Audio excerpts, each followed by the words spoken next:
네, 이처럼 공식 선거운동이 나흘째로 접어든 가운데 정치권에선 윤석열 전 대통령 탈당 문제가 최대 쟁점으로 떠오른 모습입니다. 더불어민주당은 국민의힘 김문수 후보 선대위 구성을 고리로 내란 세력 결집이라고 비판했고, 김 후보는 이재명 후보가 역사상 유례 없는 독재자라고 맞받았습니다. 취재기자 연결하겠습니다. 정인용 기자. 네, 국회입니다. 네, 먼저 오늘 아침 양당 선대위의 공방전부터 전해주시죠. 네, 민주당 선대위는 윤석열 전 대통령을 향해 마음에도 없는 탈당 이야기로 관심을 유도하지 말고 내란 사과나 하라고 쏘아붙였습니다. 윤 전 대통령이 자신의 거취를 김문수 후보에게 일임했다고 알려진 가운데 이는 비겁하고 구차한 태도라는 겁니다. 김문수 후보를 겨냥해선 윤 전 대통령 덕분에 장관에 이어 대통령 후보까지 됐는데 윤 전 대통령을 끌어낼 리 만무하다고 지적했습니다. 또 국민의힘 선대위에 윤 전 대통령 법률 대리인인 석동현 변호사가 합류한 걸 놓고는 김 후보가 선대위가 아닌 내란 선동 대책위를 꾸리고 있다고 꼬집었습니다. 석 변호사가 정광훈당 출신이라며 극우 내란 세력의 총결집이 이루어지고 있는 거라고 날을 세웠습니다. 함께 들어보겠습니다. 이틀 전 김문수 후보의 계엄 사과는 역시나 윤석열식 개사과였습니다. 국민의힘 쿠데타 정당의 DNA를 감출 수 없었던 것입니다.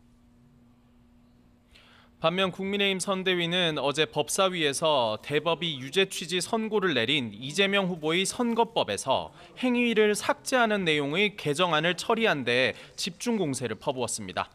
김문수 후보는 자신의 재판을 올바르게 한 사람을 탄핵하려고 하고 위반한 법도 바꾸려 한다며 역사상 이런 독재자가 있었느냐고 맹비난했습니다.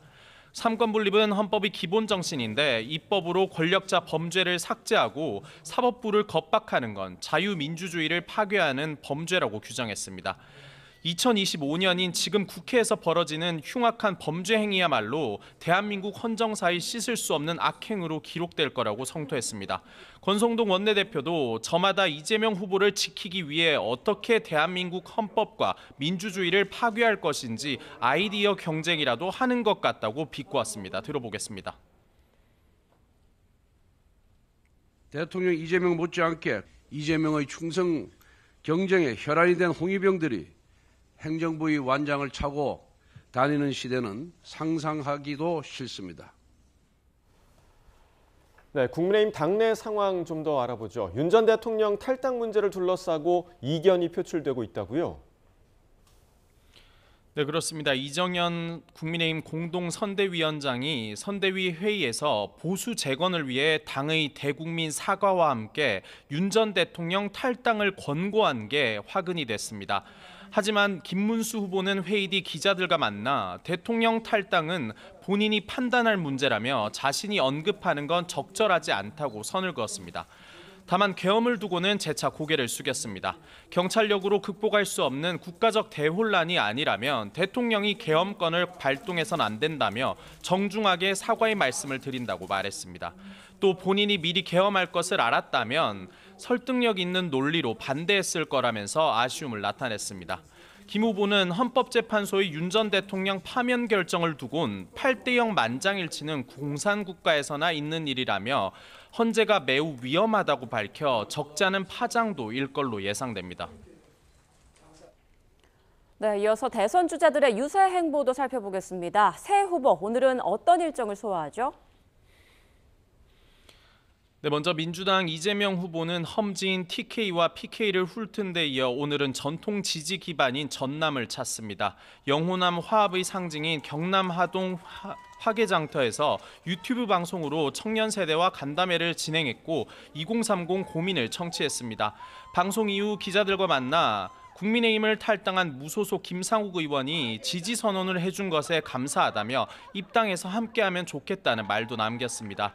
이 후보는 이어서 철강과 물류산업의 거점인 전남 광양에서 지역 주민을 만났고 전남 여수 이순신 광장에서 집중 유세전을 펼치고 있습니다. 국민의힘 김문수 후보는 우선 AI 시대 기업 대응 전략이란 주제로 열린 중소기업인 협의회 조찬 강연에 참석했습니다.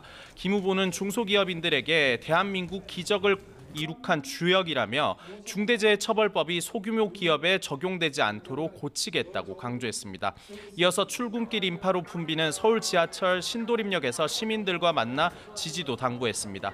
스승의 날을 맞아 중앙당사에서 교원단체와 만나 정책 제안을 청취했고 조셉윤 주미 대사 대리와 오찬도 가졌습니다. 개혁신당 이준석 후보는 오늘 스승의 날을 맞아 예비교사 집단인 서울교대에서 그간 이어오던 학식먹자 투어를 진행했습니다. 이어 서희초 사건 재발 방지를 위해 교원단체와 소통하고 저녁에는 모교인 서울과학고가 있는 회화역 인근에서 민심을 공략합니다. 지금까지 국회에서 YTN 정인용입니다.